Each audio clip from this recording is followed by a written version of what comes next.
Dimanche, à 17h, visite impromptue de l'éditeur auquel je dois tout, alors que le garçon coiffeur est en plein ratissage de mes épis. Flagrant délit de jardinage. Mais regardez, c'est incroyable ce que vous avez comme cheveux à votre âge, monsieur Beckett. Jamais vu ça. Je vais désépaissir un peu sur le dessus pour que ça gonfle moins. Que ça gonfle moins, pour sûr. Niveau d'agacement déjà relativement élevé en ce début de séance de toilettage. Pourquoi faut-il que même dans ces vieux jours, à l'hiver de son existence, hiver de son déplaisir, l'homme qui n'aspire pourtant plus à grand-chose, si ce n'est à un peu de paix, soit confronté, bien malgré lui, à tant de bêtises? Je veux dire, comment se fait-il que le vieux, dès lors qu'il se voit contraint de fréquenter une population qu'il tentait de fuir jusqu'alors, personnel médical, garçon coiffeur, etc., devienne un animal de compagnie devant lequel on déblatère? Pas tellement différent du caniche ballot, le vieux auquel on confie ses petites opinions sur les choses. Réceptacle des déchets du langage et de la pensée. Victime des niaiseries de tous. Et en prime, devant témoins. Un privilège de plus. L'éditeur, ami fidèle parmi les fidèles, s'approcha le plus naturellement du monde, feignant de n'être en rien décontenancé par ma position. Me vint alors une formule incroyablement désuète qui me sembla adaptée sur le moment. « Finissez d'entrer !» Expression impayable. Il paraît que ça vient de la langue occitane. « Finissez d'entrer !» Comme si l'action de franchir le seuil de la porte de quelques centimètres requérait de nombreuses étapes à l'issue desquelles il était nécessaire de relancer, chaque fois, une invitation afin de parvenir à la traversée finale et glorieuse du faux pas de porte.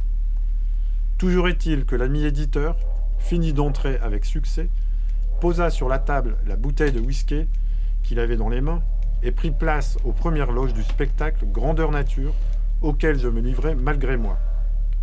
Spectacle pitoyable du vieux mâle renonçant à sa crinière. Ablation nécessaire. Castration inévitable. Maudits soient ceux qui poussent, pensai-je. Tiens, c'est difficile à dire. Maudits soient ceux qui poussent. Consonne fricative à la française. Resserrement de la glotte laissant passer l'air en un frottement. Chez moi, on bredouille plutôt des occlusives. Fermeture complète de la bouche, suivie d'une ouverture brutale. Explosion garantie. Peter Piper picked a peck of pickled peppers. Je me résolus à partager cette pensée à voix haute. Maudits soient ceux qui poussent. À recouvrir d'une parole mon embarras. À balayer d'un trait d'esprit l'adversité de la situation qui me réduisait au rang de bétail tondu devant la foule. Moi qui, durant la guerre, étais pourtant du bon côté. Je me lançais donc, convaincu, d'emporter l'adhésion générale. Maudits soient ceux qui poussent. Et ceux qui rebiquent. Promenant sa main droite sur mon crâne dénudé, l'éditeur auquel je dois tout me répondit d'un ton narquois. L'hirsutisme. Un problème que je n'ai pas. Comment n'y avais-je pas pensé? Comment avais-je pu oublier le grand front dégarni, signe pourtant distinctif de l'éditeur, avec ses yeux perçants d'aigle et son large sourire? Comment avais-je pu siffler les consonnes sans me mettre dans la peau de cet autre, qui s'était toujours si bien mis dans la mienne? Qui avait toujours si bien lu en moi? Qui m'avait si bien lu? Ah! L'art de la conversation, un don que les fées ont omis de m'accorder, si tant est qu'elle se soit penchée sur mon berceau. Berceau duquel je n'ai jamais cessé de tomber, paraît-il. C'est peut-être ça. J'en suis resté infirme. Infirme de la conversation. Les bourdes succèdent au silence. Une moyenne de 3-4 âneries à l'heure. Bonjour. Si encore je me taisais comme je sais qu'il faudrait que je le fasse. Mais je m'obstine. J'oublie. Je rechute. Je ne parle même pas des heures durant lesquelles, légèrement imbibé, je renonce à toute forme de vigilance. Passé le deuxième verre, la moyenne remonte à coup sûr. Le phénomène s'intensifie jusqu'à être multiplié par 3. Un désastre. En cas de cuite réelle et effective, la chose devient alors cataclysmique, inarrêtable.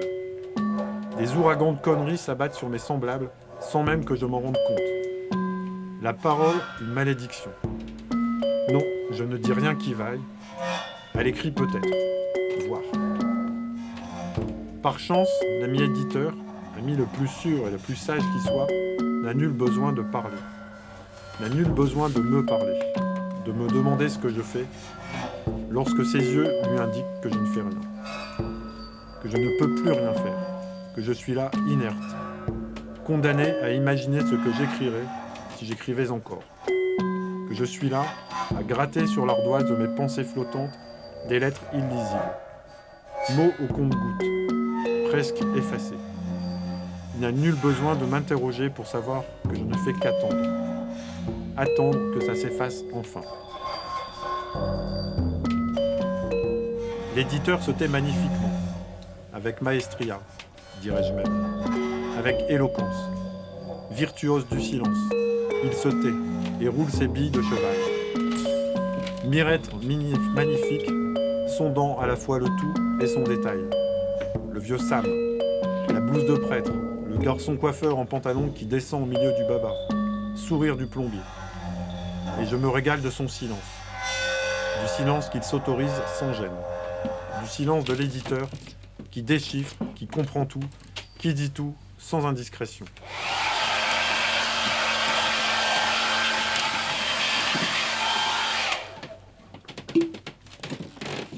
Le garçon coiffeur se tue enfin, dans le bouquin insurmontable du satané sèche-cheveux. Il rangea la blouse noire. Scène du coiffeur finie. Coupé. Le garçon sort. L'ami éditeur ouvre la bouteille. Nous buvons, Ensemble. en silence.